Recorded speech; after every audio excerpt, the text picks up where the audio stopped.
Raphael, the artist who painted immortality. In the quiet streets of Renaissance Italy, where marble statues watched silently and church bells ruled time itself, a child was born who would challenge eternity.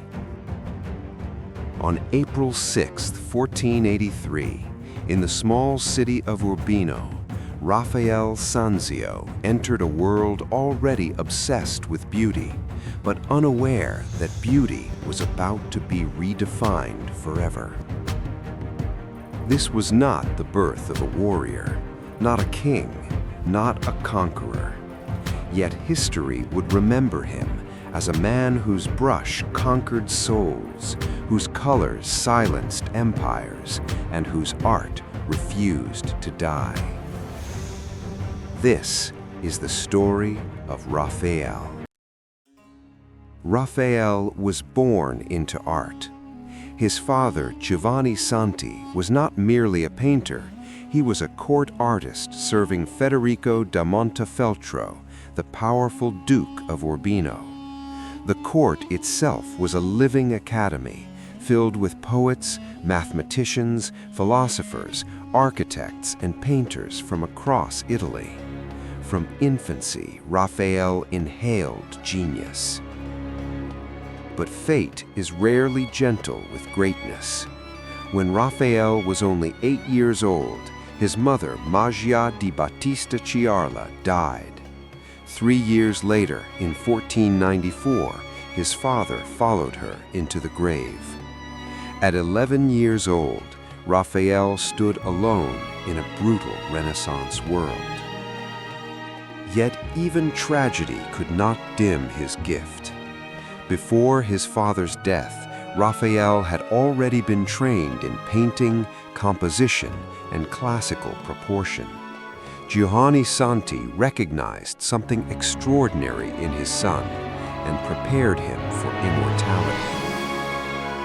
By 1495, Raphael was apprenticed to Pietro Perugino, one of Italy's most respected painters. Perugino's workshop was disciplined, structured, and deeply spiritual. Here, Raphael learned harmony, balanced figures, calm expressions, perfect symmetry. But even as a teenager, Raphael surpassed imitation. By 1500, at just 17 years old, Raphael was officially recognized as a master painter. 17. While others studied, Raphael commanded. His early works, the Crucifixion, the Mond Crucifixion, Saint Michael, already carried a haunting calm. Faces glowed with quiet humanity. Figures seemed alive, yet eternal. But Raphael was restless. He did not want to copy Perugino. He wanted to surpass everyone. In 1504, Raphael made the decision that would change art forever. He went to Florence. Florence was not a city. It was a battlefield of genius.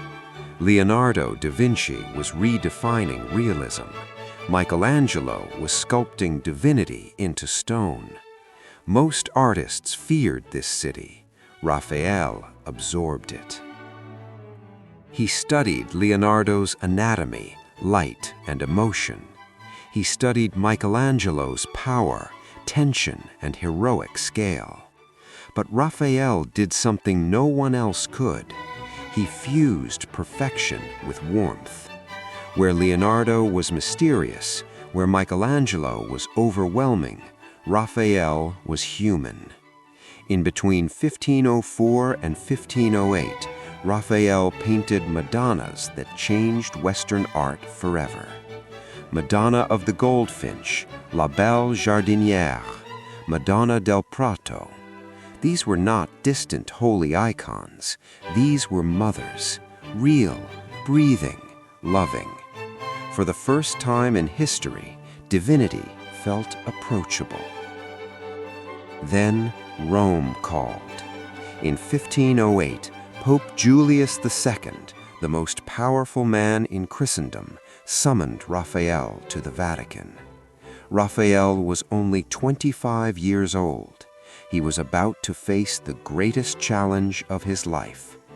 The Vatican was already under construction. Michelangelo was painting the Sistine Chapel ceiling. Architects were rebuilding St. Peter's Basilica. Raphael was assigned a terrifying task: decorate the papal apartments themselves. Failure meant disgrace. Success meant immortality. What Raphael created stunned the world. Between 1509 and 1511, Raphael painted the School of Athens. It was not a painting, it was a manifesto. Plato and Aristotle walked side by side. Socrates debated truth. Pythagoras calculated reality. Raphael placed Leonardo as Plato. He placed Michelangelo as Heraclitus. Artists became gods. Art became philosophy. And Raphael became legend. The Pope was speechless. Raphael was promoted immediately. More rooms followed: the Disputation of the Holy Sacrament, Parnas, the expulsion of Heliodorus. Each work grew bolder. Each brushstroke carried authority. By 1514, Raphael became chief architect of St. Peter's Basilica, succeeding Bramante. Painter, architect, designer, scholar. At 31, Raphael controlled Rome's artistic future. But greatness demands sacrifice. Raphael worked relentlessly. Paintings, architecture, archaeological studies, church commissions. Rome adored him. Women desired him. Popes trusted him. Yet time was running out.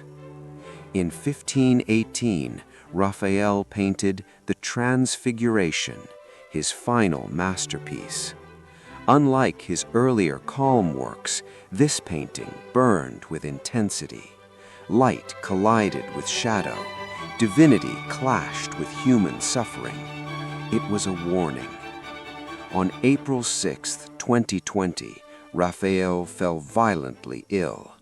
The cause remains debated: fever, exhaustion, or illness worsened by relentless work. On the same date as his birth, Raphael died. He was 37 years old. Rome wept. His body was placed in the Pantheon among ancient gods and emperors. On his tomb were engraved the words, "While he lived, nature feared being conquered by him.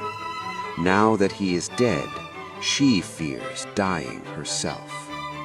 Raphael did not conquer lands, he conquered time. His influence shaped academies, churches, kings, and civilizations. Even centuries later, artists chase his harmony. Because Raphael achieved what few ever could. He made perfection feel human, and humanity feel divine. This was Raphael, the artist who painted immortality and died too soon.